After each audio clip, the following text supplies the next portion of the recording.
Hello everyone, welcome to digital learning platform of Winsome International School. आज हम बात करने वाले हैं क्लास 9 के चैप्टर नंबर 5 के एनसीईआरटी एक्सरसाइजेस के बारे में। ठीक है, चैप्टर नंबर 5 जो है वो है the fundamental unit of life, cell. ये चैप्टर हमने जब कंप्लीट किया था तो उसके बाद जो पीछे के एक्सरसाइजेस के क्वेश्चन है पेंडिंग थे वो आज हम कंप्लीट करने हैं। ठीक है, बात करेंगे पहले क्वेश्चन से। तो पहला क्वेश्चन जो है वो क्या कहता है, देखिए फर्स्ट क्वेश्चन कहता है make a comparison to write down ways in which plant cells are the different from the animal cells। यानी कि आपको डिफरेंस करना है, कंपैरिजन करना है कि प्लांट सेल और एनिमल सेल जो होती है वो एक दूसरे से डिफरेंट कैसे हैं। ठीक है, तो एक कंपैरिजन देखेंगे। The cells of animals and plants have the following differences. कौन कौन से डिफरेंसेस हैं, बात करते हैं। The first animal cell, first portion में एनिमल सेल दिखा रखा है और दूसरे पोर्शन में दिखा रखा है प्लांट सेल के बारे में। करेक्ट, तो देखो पहला डिफरेंस क्या है। The animal cells are generally small in size. ठीक है, एनिमल सेल्स जो है वो कंपैरेटिवली प्लांट सेल के छोटी होती है थोड़ी। And the plant cells are the larger than animal cells, और प्लांट सेल्स जो होती है वो कंपैरेटिवली लार्जर होती है animal cells. Okay, animal cell जो होती है उसमें सेल वॉल एब्सेंट होती है, the cell wall is absent. And the second is the plasma membrane of plant cells is surrounded by a rigid cell wall और which is made up from cellulose.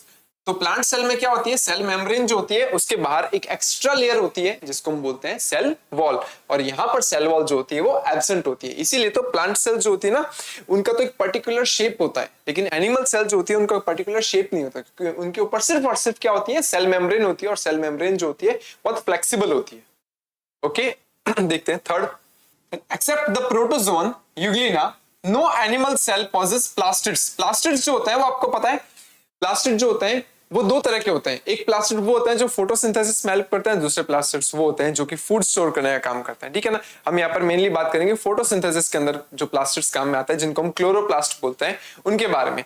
तो क्या होता है animal sales में जो protozoans होते हैं जिसमें यूग्लिना आता है, except the protozoan euglena no animal cell possess plastids. तो यूग्लिना के अलावा किसी दूसरी एनिमल सेल्स जो होती है उसमें प्लास्टिड नहीं होता, लेकिन यूग्लिना ऐसा है जो कि एक्सेप्शनली क्या होता है उसके अंदर प्लास्टिड्स होते हैं।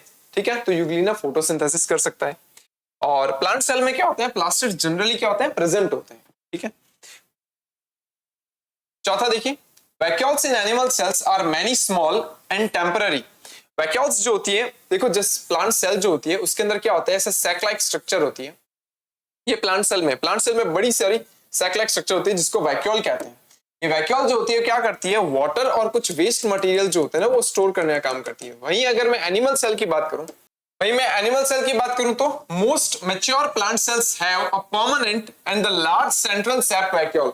वहीं एनिमल सेल्स में क्या होता है, वो छोटी छोटी सेल्स जो होती है वो वैक्यूल्स होती है, और प्लांट सेल के अंदर क्या होता है, वैक्यूल्स बड़ी होती है, सिंगल होती है, लार्ज होती है और सेंट्रल होती है, मतलब एकदम सेंटर में प्रेजेंट होती है सेल के। ठीक है, उसके बाद animal cells have a single highly complex and the prominent Golgi apparatus. तो एनिमल सेल्स जो होती है ना उनके अंदर क्या होता है, सिंगल होता है, हाईली कॉम्प्लेक्स होता है और प्रोमिनेंट गोल्जी एपरेटस होता है। वहीं अगर मैं प्लांट सेल की बात करूं, they have many simpler units of Golgi apparatus called dictyosomes. तो वहां कॉम्प्लेक्स सिंगल जो होता है, देखा जाए तो गोल्जी कॉम्प्लेक्स नहीं होकर के गोल्जी कॉम्प्लेक्स के छोटे छोटे क्या होते हैं, सिंपलर पार्ट्स होते हैं जिनको हम डिक्टियोसोम कह देते हैं।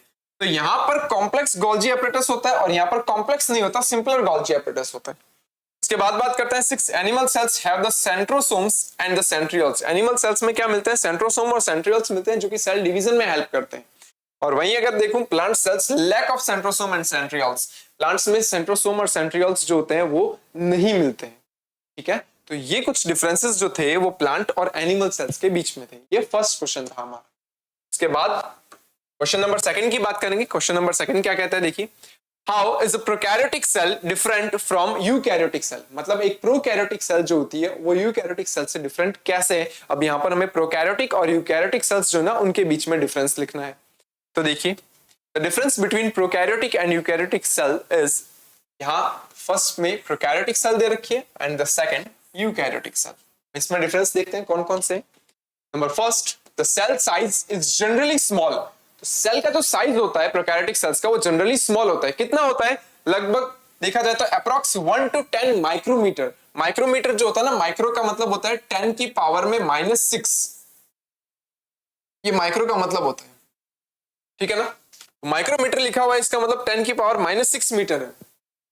इतना छोटा। और यूकैरियोटिक सेल्स की बात करें तो सेल इज जनरली लार्ज, कितनी 5 to 100 माइक्रोमीटर तक हो सकती है वो। ओके, सेकंड देखते हैं, the nuclear region is called nucleoid and is not surrounded by the any nuclear membrane. तो जो न्यूक्लियर रीजन है उसको न्यूक्लियोइड बोलते हैं। न्यूक्लियर रीजन जो होता है ना, जहां पर जो डीएनए होता है वो स्प्रेड फॉर्म में पड़ा रहता है साइटोप्लाज्म में, ठीक है ना, वो एरिया जो होता है उसको न्यूक्लियोइड कहते हैं। और उसके ऊपर क्या होता है, न्यूक्लियर मेम्ब्रेन एब्सेंट होती है, न्यूक्लियर मेम्ब्रेन नहीं होता है। इसीलिए तो हम बोलते हैं कि जो प्रोकैरियोटिक सेल्स होती है उसमें वेल डेवलप्ड न्यूक्लियस एब्सेंट होता है या नहीं होता।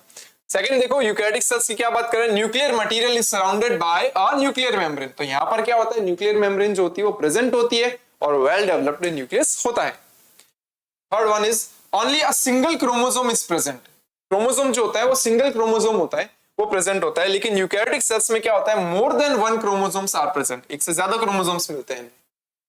Number 4, nucleolus is absent. Nucleolus जो होता है वो क्या होता है, न्यूक्लियस में प्रेजेंट होने वाली एक तरीके से देखा जाए ना, गोल एकदम यूं ऐसे देखिए, गोला नहीं होती, सॉलिड होती है, एक स्ट्रक्चर होती है, एक स्फेरिकल स्ट्रक्चर होती है, देखा जाए तो गोल स्ट्रक्चर होती है जो न्यूक्लियस के अंदर मिलती है, ठीक है ना। ये न्यूक्लियोलस, इसको न्यूक्लियोलस कहते हैं। इसका काम क्या होता है, इसका मेन आगे चल करके काम होता है कि ये राइबोसोम बनाने का काम करती है, ठीक है ना।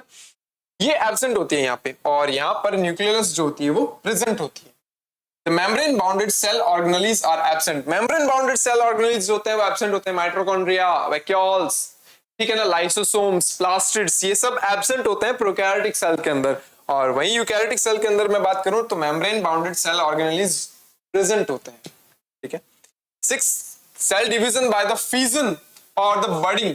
नो माइटोसिस, यहाँ पर माइटोसिस नहीं होता है, यहाँ पर फिजन होता है या बडिंग होती है। फिजन जो होता है उसमें क्या होता है, एक सेल जो होती है वो 2 डॉटर सेल्स में कन्वर्ट हो जाती है।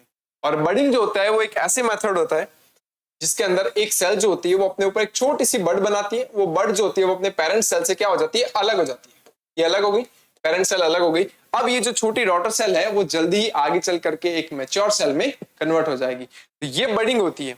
और इनके अंदर क्या होता है, यूकैरियोटिक सेल में सेल डिवीजन होता है और माइटोसिस होता है और मियोसिस होता है। तो माइटोटिक डिवीजन भी होता है या फिर मियोटिक डिवीजन भी होता है। तो ये सेल्स जो होती है वो माइटोसिस या मियोसिस करती है। ये डिफरेंसेस थे कुछ प्रोकैरियोटिक और यूकैरियोटिक सेल के अंदर। नेक्स्ट देखते हैं, क्वेश्चन नंबर 3 क्या कहता है, देखिए, what would happen if the plasma membrane raptures और ब्रेक डाउन। क्या होगा अगर किसी भी सेल के ऊपर प्रेजेंट होने वाली जो प्लाज्मा मेम्ब्रेन है वो रैप्चर हो जाए या टूट जाए या ब्रेक डाउन हो जाए वो। तो देखो, प्लाज्मा मेम्ब्रेन क्या होती है, हर सेल के ऊपर क्या होती है, एक प्रोटीन और लिपिड की बनी एक लेयर होती है जो उसके साइटोप्लाज्म को सराउंड यानी घेरे हुए रखती है, ठीक है, उसको कवर किए हुए रहती है। ये फ्लेक्सिबल होती है, ठीक है। इसके अलावा क्या होते हैं, ये कोई भी मॉलिक्यूल जो होता है उसको ट्रांसपोर्ट करने में हेल्प करती है। तो ये प्लाज्मा मेम्ब्रेन होती है। अगर ये रैप्चर हो जाए या फट जाए तो क्या होगा, अगर ये रैप्चर हो जाए या फट जाए तो मैं कह सकता हूं कि अंदर का जितना भी मटेरियल होगा सेल का, क्या वो सारा का सारा बाहर निकल जाएगा, ऐसे तो सेल डेड हो जाएगी, ठीक है ना। तो देखिए, the plasma membrane provides a container for the cell organelles and cytoplasm, यानी कि वो प्लाज्मा मेम्ब्रेन जो होती है वो प्रोवाइड करती है कंटेनर, मतलब एक तरीके से देखा जाए तो जगह देना, फॉर द सेल ऑर्गेनेल्स यानी सेल के अंदर जो ऑर्गेनेल्स होते हैं वो और साइटोप्लाज्म को। Moreover the plasma membrane also protect the contents of the cell from the external environment.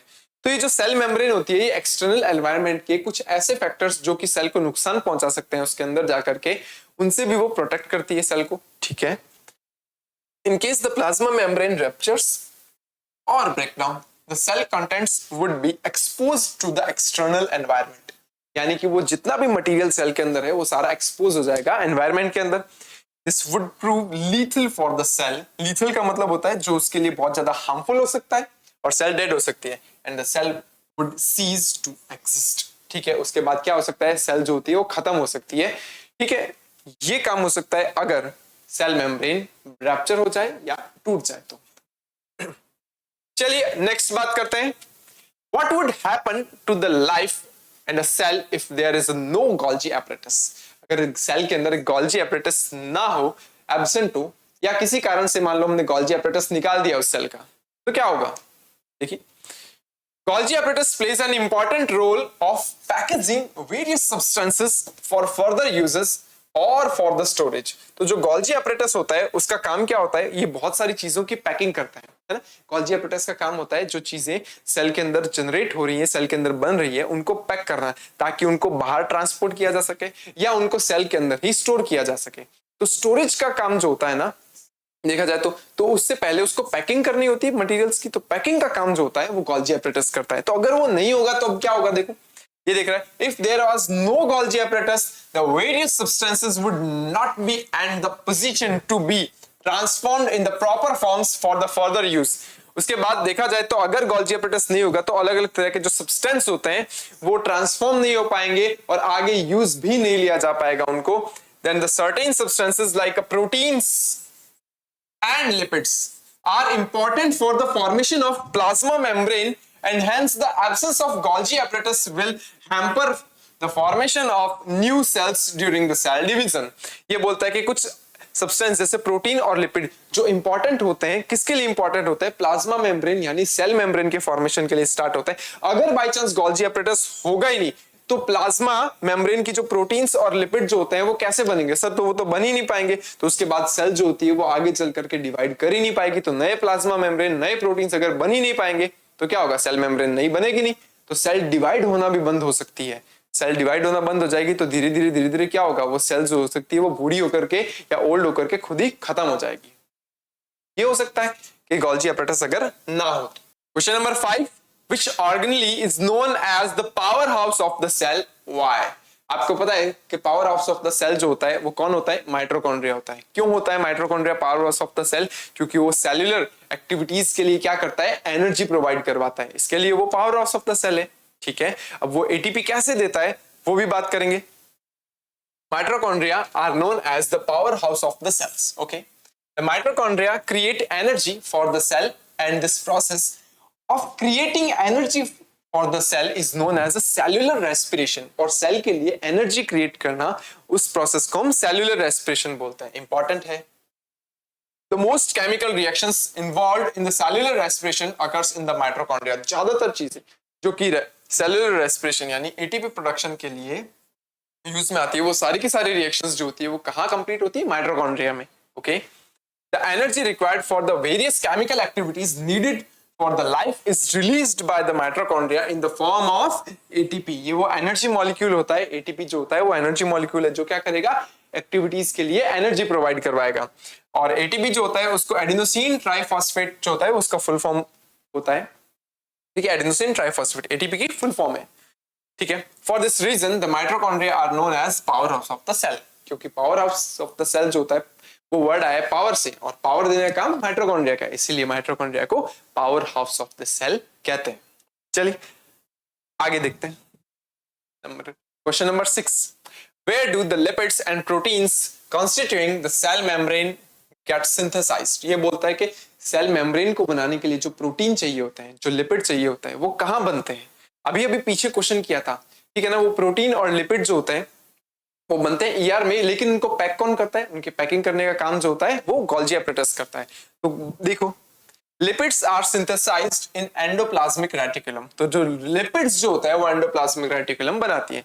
And the protein synthesised in ribosomes. और प्रोटीन कहाँ बनते हैं, राइबोसोम के ऊपर बनते हैं, which are usually present in the rough ER। और ये राइबोसोम कहाँ प्रेजेंट होता है, रफ, यानी कि रफ एंडोप्लाज्मिक रेटिकुलम जो होती है उसके ऊपर ये राइबोसोम्स प्रेजेंट होते हैं जो प्रोटीन बनाते हैं। और जो लिपिड्स जो होते हैं वो एंडोप्लाज्मिक रेटिकुलम बनाती है, जो कि SER जो होता है ना, SER मेनली लिपिड बनाने का काम करते हैं, स्मूथ एंडोप्लाज्मिक रेटिकुलम। तो ER में बनता है, यूं कह सकता हूं, ठीक है ना। तो जो स्मूथ ER होगी तो वो मोस्टली लिपिड बनाएगी, और जो रफ ER होगी उसका जो राइबोसोम्स होगा तो वो राइबोसोम्स क्या करेंगे, प्रोटीन्स बनाएंगे। ठीक है, और अगर जरूरत पड़ी तो उन प्रोटीन्स को पैक करने का काम कौन करेगा, उन प्रोटीन्स को पैक करने का काम करेगा गोल्जी apparatus, जरूरत पड़ी तो, अदरवाइज वो सेल मेम्ब्रेन के लिए काम में आ जाएंगे। क्वेश्चन 7 क्या कहता है, देखो, how does the amoeba obtain its food. Amoeba अपना फूड कैसे लेता है, आपको पता है अमीबा अपना फूड कैसे लेता है, सुनो। ये हमारा प्यारा अमीबा, ये उसका न्यूक्लियस, ठीक है। सर न्यूक्लियस टूटा हुआ कैसे बन गया, ये न्यूक्लियस, ठीक है ना। अब क्या होगा, मान लो यहाँ पर फूड पार्टिकल उसको बाहर की तरफ लेना है। ओके, ये फूड पार्टिकल है, मान फूड पार्टिकल लेना होगा तो क्या करेगा, अमीबा जो होता है वो यूं स्यूडोपोडिया बनाता है, करेक्ट। स्यूडोपोडिया बनाते हैं, फिर ये स्यूडोपोडिया धीरे धीरे क्या हो जाते हैं, हिलने लगते हैं, और ये जो फूड होगा वो अंदर की तरफ ले लिया जाता है, पैक कर लिया जाता है, और ये अंदर की तरफ पैक करने के बाद एक पॉकेट में बंद हो जाता है, ठीक है ना, जहां उसको डाइजेस्ट किया जाएगा। और ये जो पॉकेट लाइक स्ट्रक्चर होती है ना, इसको क्या बोलते हैं, इसको फूड वैक्यूल कहते हैं, इज कॉल्ड फूड वैक्यूल। यहाँ पर उस फूड को डाइजेस्ट किया जाएगा। ये स्यूडोपोडिया बना करके अपने फूड को अंदर लेता है, ठीक है। उसके बाद जो है वो फूड वैक्यूल जो होती है, वो फूड वैक्यूल क्या करती है, उसके अंदर जो फूड पैक है उसका डाइजेशन किया जाएगा। ओके, अब देखो, amoeba obtain its food through the process called phagocytosis. और अमीबा की जो फूड लेने की जो प्रोसेस होती है उसको फैगोसाइटोसिस बोलते हैं। इंपॉर्टेंट है। चलिए, the cell membrane of amoeba is projected into the numerous finger-like outgrowths called pseudopodia। तो बोलता है इसकी जो सेल मेम्ब्रेन होती है वो बहुत सारे फिंगर लाइक आउटग्रोथ बनाती है, जिसको हम pseudopodia बोलते हैं। Then amoeba surrounds the food particle by the pseudopodia and makes the food vacuole after engulfing the food। उसके बाद क्या होता है, अमीबा जो होता है उस फूड पार्टिकल को क्या करता है, सराउंड करता है। देन उसके बाद क्या करता है, वो फूड वैक्यूल बनाता है, और फूड वैक्यूल बना करके वो उसको एनगल्फ कर लेता है। ये देखिए, ठीक है ना, यहाँ फूड वैक्यूल बनेगी और वो अंदर की तरफ इंगल्फ हो जाएगा फूड। उसके बाद कहते हैं व्हाट इज ऑस्मोसिस। ऑस्मोसिस क्या है, the process of movement of water molecule from a region of higher concentration to a region of lower concentration. और ये कंसंट्रेशन किसकी है, वाटर की कंसंट्रेशन की बात कर रहे हैं। मतलब जहां पर वाटर का अमाउंट ज्यादा है उस तरफ से पानी का उस तरफ मूव होना जहां पर वाटर का जो कंसंट्रेशन है या वाटर का अमाउंट जो है वो कम है, ठीक है ना। Through a semi permeable membrane is known as osmosis. यानी सेमी परमिएबल मेम्ब्रेन के थ्रू वाटर का अपनी हायर कंसंट्रेशन से अपनी लोअर कंसंट्रेशन की तरफ मूव करना, दैट इज कॉल्ड ऑस्मोसिस, ठीक है ना। इसको समझाने के लिए ना अपने कंटेनर लेते हैं, उसके बीच में सेमी परमिएबल मेम्ब्रेन लगा देते हैं। ये सेमी परमिएबल मेम्ब्रेन है, इसको एसपीएम लिख देते हैं शॉर्ट में, सेमी परमिएबल मेम्ब्रेन। और सेमी परमिएबल मेम्ब्रेन जो होता है उसकी खास बात क्या होती है, क्योंकि वाटर मॉलिक्यूल्स जो होते हैं ना सिर्फ वही इसके आर पार या इसके थ्रू होकर के जा सकते हैं। तो देखो, एक तरफ मैंने क्या कर दिया, प्योर वाटर जो है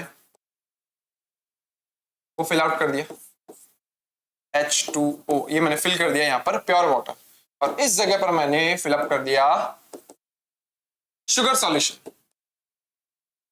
शुगर सॉल्यूशन जो होता है वो थोड़ा सा गाढ़ा होता है, आपको पता होता है, ठीक है ना। ये लेते हैं, यहाँ पर शुगर सॉल्यूशन मैंने भर दिया। तो बताओ वाटर का अमाउंट जो होता है वो किस तरफ ज्यादा है, सोचो। अगर मैं इसको A और इसको B नाम दे देता हूं इस पोर्शन को, तो यहाँ प्योर वाटर है तो वाटर कंटेंट यहाँ ज्यादा है, तो वाटर जो होगा वो मूव करेगा किस तरफ, A to B। और किसके थ्रू होकर के जाएंगे ये मॉलिक्यूल्स, सेमी परमेबल मेम्ब्रेन के थ्रू होकर के जाएंगे। इस प्रोसेस को बोलते हैं ऑस्मोसिस। ये ऑस्मोसिस होता है, ठीक है। आगे चलिए, ठीक है। क्वेश्चन 9 क्वेश्चन बड़ा मजेदार क्वेश्चन है, थोड़ा बड़ा है पर मजेदार है। देखो, ये बोलता है carry out the following osmosis experiment. एक ऑस्मोसिस एक्सपेरिमेंट करना है अपने को इस क्वेश्चन के अंदर, ठीक है, जिसके अंदर हमें आलू चाहिए, ठीक है, शुगर, सॉल्ट, ये सब चाहिए होंगे, ठीक है। क्या है देखिए, take a 4 peeled potato halves, ठीक है, आपको 4 छिले हुए आलू लेने हैं, ठीक है, and scoop each one out to make potato cups. और क्या करना है, जैसे मान लो ये पोटैटो है, इसको आपको इस पोर्शन को निकालना है, थोड़ा पोर्शन निकालो और चम्मच से पोर्शन निकाल दो और एक गड्ढे या कप जैसी स्ट्रक्चर उसके अंदर आप बना लो, okay. One of these potato cups should be made from boiled potato. इन 4 कप्स में से एक कप ऐसा होना चाहिए जो बॉइल्ड पोटैटो का होना चाहिए, बाकी 3 जो है वो कच्चे आलू लेने हैं, ठीक है। Put each potato cup in a tough containing water, ठीक है। हर एक आलू जो आपने लिया है उस आलू को क्या करना है, आपको एक टफ कंटेनर में रखना है जिसमें वाटर फिल आउट किया हो, देखो यहाँ पानी भरा हुआ हो, उस कंटेनर में रखना है, रखा, ओके। फिर क्या करना है, सुनो। फर्स्ट नंबर कहता है कीप कप ए एम्प्टी। जैसे अपने 4 कप लिए ना आलू के, 4 कप बनाए थे, उसमें से फर्स्ट ए जो है उसको खाली रख, कुछ नहीं करना। बी में क्या करना है, put 1 teaspoon of sugar in cup B. अगर कप बी है तो उसमें क्या करना है, 1 टीस्पून क्या करना है, शुगर डाल देनी, ओके। सी में क्या बोल रहे हैं, put 1 teaspoon salt in cup C. C जो है उसके अंदर 1 टीस्पून सॉल्ट डाल देना, एक चम्मच से क्या कर देना है, 1 चम्मच भर करके नमक जो है सॉल्ट जो है वो डाल देना है। और D, put 1 teaspoon of sugar in the boiled potato cup D. और जो कप डी है जो बॉइल्ड पोटैटो का है, ठीक है ना, वो जो चौथा कप डी जो है वो बॉइल्ड पोटैटो का होना चाहिए, और वहां पर हमने 1 टीस्पून क्या कर दिया, शुगर डाल दिया। तो इसका अगर देखा जाए तो डायग्राम कुछ ऐसा है, देखो फर्स्ट है यहाँ पर वाटर कंटेनर, ये वाटर कंटेनर है यहाँ जहां हमने पोटैटो रखा है। ए में कुछ नहीं डाला, बी में हमने शुगर डाल दी, सी में सॉल्ट डाल दिया, और डी जो कि बॉइल्ड पोटैटो था, ठीक है, उसके अंदर हमने 1 टीस्पून शुगर डाल दी। अब इसको क्या करना है, 2 घंटे तक रख देना है। कीप दिस फॉर 2 आवर्स, इनको 2 आवर्स तक क्या करना है, रखना है। Then observe the 4 potato cups and answer the following. उसके बाद 2 घंटे बाद ऑब्जर्व करना है इन चारों पोटैटो कप्स को, और उसके बाद उसका आंसर देना है। फर्स्ट क्या कहता है, देखो, explain why the water gathers into the hollowed portion of B and C. जो बी और सी कप थे ना उसके अंदर पानी आएगा, ठीक है ना, और उसके अंदर पानी क्यों आया उसका आंसर देना है। Okay, why is a potato A necessary for this experiment. Potato A क्यों नेसेसरी है एक्सपेरिमेंट के लिए जिसमें हमने कुछ डाला ही नहीं है फिर भी। Third, explain why the water does not gather into the hollowed out the portion of A and D. क्यों ए में और डी जो कि बॉइल्ड पोटैटो से बना हुआ था उसके अंदर पानी जो है वो एंटर किया ही नहीं, ऐसा क्यों। ये इन 3 क्वेश्चंस के आंसर हमें देने हैं। तो हमें सबसे पहले तो ये देखना है कि ये पोजीशन जो है इनकी क्या क्या है, मामला क्या चल रहा है यहाँ पर। सुनो, यहाँ पर तो हमने कुछ भी नहीं डाला, तो पानी जो है वो तो अंदर आने से, ठीक है। यहाँ हमने क्या कर दिया, शुगर डाल दी। जब हमने शुगर डाली तो शुगर की कंसंट्रेशन को बैलेंस करने के लिए पानी जो होगा वो बाहर से अंदर की तरफ आए, तो इसलिए आ जाता है। सॉल्ट में क्या होता है, सॉल्ट जो होता है उसकी कंसंट्रेशन को बैलेंस करने के लिए भी क्या करेगा, पानी बाहर से ही अंदर की तरफ आएगा। लेकिन पता है क्या, जो बॉइल्ड पोटैटो होता है ना उसकी सेल मेम्ब्रेन के ऊपर जो प्रोटीन्स लगे होते हैं जो वाटर को क्या करते हैं, ट्रांसपोर्ट करते हैं। तो बॉइलिंग के कारण क्या होता है, वो प्रोटीन्स जो होते हैं वो डीनेचुरेट हो जाते हैं, मतलब वो अपना काम करना छोड़ देते हैं, उनका साइज और शेप बिगड़ जाता है। तो पानी को अंदर आने के लिए वो प्रोटीन्स रास्ता ही नहीं देते। तो देखो क्या होगा, ये तो तीनों के तीनों जो पोटैटो थे वो तो कच्चे थे, लेकिन ये बॉइल्ड पोटैटो था। तो बॉइल्ड पोटैटो की जो सेल्स होती है वो पानी ट्रांसपोर्टेशन, वाटर के ट्रांसपोर्टेशन में हेल्प नहीं करती है। तो यहां पर क्या होगा, पानी नहीं आ पाएगा। तो इसके आंसर्स देखते हैं। देखो एक्सपेरिमेंटल सेटअप में देखो फर्स्ट क्या है, the water gathers into the hollowed portion of setup B and C because the water enters the potato as result of osmosis. Correct, osmosis होगा वो तो पानी अंदर आएगा। Since the medium surrounding the cell has higher water concentration, तो जो बाहर की तरफ कंटेनर था क्या वहां पानी ज्यादा था, बिल्कुल ज्यादा था। Then the cell, the water moves inside by the osmosis, hence the water gathers in the hollowed portion of potato B and C. Okay, उसके बाद सेकंड देखो, सेकंड जो था क्वेश्चन क्या था कि हमें ए पोटैटो जो था जिसमें हमने कुछ डाला ही नहीं वो जरूरी क्यों है इसके लिए। देखिए, the potato A in the experiment act as a control setup, ठीक है, no water gathers into the hollowed portion of potato A। तो ये एज अ कंट्रोल सेटअप के फॉर्म में लाया गया जिसके अंदर पोटैटो ए जो है उसके अंदर पानी तो नहीं आएगा, लेकिन एज अ कंट्रोल सेटअप हम उसको ले लेते, ठीक है। Third,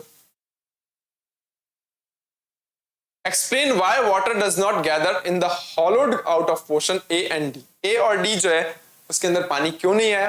water does not gather in the hollowed portion of A because the potato cup A is empty, it is control setup in the experiment.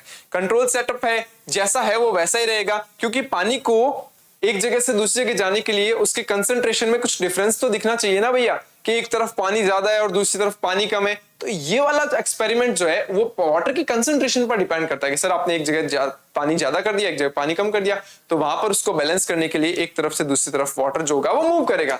लेकिन ए जो है उसके अंदर तो हमने दूसरी तरफ पानी तो कहीं डाला ही नहीं, ना कंसंट्रेशन में कहीं डिफरेंस किया, तो वहां पर पानी जो है वो नहीं आता। तो एक कंट्रोल सेटअप है, तो इसलिए पानी नहीं आता, क्योंकि वो ए कप जो है वो खाली है, ठीक है। Water is not able to enter potato D. अब बात करते हैं पोटैटो डी की। Because the potato used here is boiled, तो जहां जो पोटैटो यूज किया गया है वो बॉइल्ड है। The boiling denatures the proteins present in the cell membrane and thus disrupts the cell membrane. उसके बाद क्या होगा, यहाँ पर सेल मेम्ब्रेन की जो प्रोटीन्स होती है वो डिस्टर्ब हो जाती है, डीनेचुरेट हो जाती है, काम करना बंद कर देती है। For osmosis the semi permeable membrane is required which is disturbed in this case. इस केस में जो सेमी परमेबल मेम्ब्रेन है, जो सेल मेम्ब्रेन है, वो डिस्टर्ब हो चुकी है। Therefore the osmosis will not occur। इस कारण से osmosis नहीं होगा, hence the water does not enter in the boiled potato cup। Correct? Okay। Question number 10 की बात करेंगे।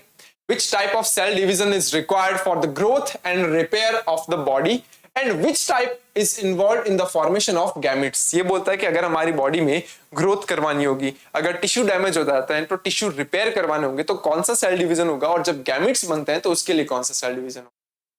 ठीक है, तो देखिए there are two ways in which cell divides. Number first is the mitosis and number second is meiosis. देखो mitosis कब होता है? The mitosis is the type of cell division that involve in the growth and repair of the body. Body की growth और repairing के लिए जो cell division होता है वो माइटोसिस होता है, क्योंकि माइटोसिस के दौरान जो भी डॉटर सेल्स बनती है ना, वो एग्जैक्टली अपने पेरेंट सेल के जैसी ही होती है। तो जो पेरेंट सेल होती है ना, उसमें जैसा डीएनए है, जैसा क्रोमोसोम है, एग्जैक्टली उनकी डॉटर सेल्स भी वैसी होगी। तो वहां पर माइटोसिस यूज किया जा सकता है ग्रोथ और रिपेयरिंग के लिए बॉडी की, क्योंकि बॉडी की जो सारी सेल्स होती है जहां पर रिपेयरिंग ग्रोथ चल रही होती है, वहां पर एक जैसी सेल्स होना जरूरी है। Whereas the meiosis is a type of cell division which results in the formation of gametes। जबकि सेल डिवीजन जो कि मियोसिस होता है, उसमें गैमेट्स जो होता है ना, वो फॉर्मेशन के लिए मियोसिस जरूरी होता है। कारण बताऊं क्यों? क्योंकि जितने भी क्रोमोसोम होते हैं एक सेल के अंदर, गैमेट्स में उसके हाफ क्रोमोसोम प्रेजेंट होने चाहिए, और मियोसिस ही वो ऐसा डिवीजन होता है जिसके अंदर क्या होता है, जो क्रोमोसोम के नंबर है वो हाफ होते हैं, हाफ रह जाते हैं। तो जो एक डॉटर सेल्स है, फॉर एग्जांपल एक सेल है जिसमें क्रोमोसोम के नंबर 46 है, ठीक है ना। जब मियोसिस होगा ना, तो इसकी जो डॉटर सेल्स बनेगी ना, उसके अंदर क्रोमोसोम के नंबर कैसे हो जाएंगे? हाफ हो जाएंगे, 23 हो जाएंगे, ठीक है ना। और 4 सेल्स बनती है मियोसिस के थ्रू, 4 सेल्स बनती है, और चारों में क्रोमोसोम के नंबर कितने होते हैं? 23 होते हैं। क्यों होता है ऐसे? क्योंकि गैमेट्स जो होते हैं वो मेल और फीमेल दो होते हैं, एक मेल गैमेट होता है, एक फीमेल गैमेट होता है। ये दोनों गैमेट्स मिलते हैं तो वापस से क्या हो जाते हैं? 46 क्रोमोसोम जो होते हैं वो वापस से सेल के अंदर आ जाते हैं। तो इसीलिए पहले से ही नंबर ऑफ क्रोमोसोम हमें हाफ रखने पड़ेंगे। क्यों? क्योंकि हमें पता है मेल और फीमेल गैमेट्स आपस में फ्यूज होंगे तब number of chromosomes automatically complete हो जाएंगे। इस कारण से मियोसिस वो प्रोसेस होती है जो कि गैमेट्स फॉर्मेशन के टाइम पर यूज में आती है। यहाँ पर ये एनसीईआरटी की जो एक्सरसाइज है वो कंप्लीट होती है। इसके अंदर आपको जो भी डाउट्स हैं वो आप नीचे कमेंट सेक्शन में लिख सकते हैं। Keep learning and keep growing with Winsome International school. Thank you.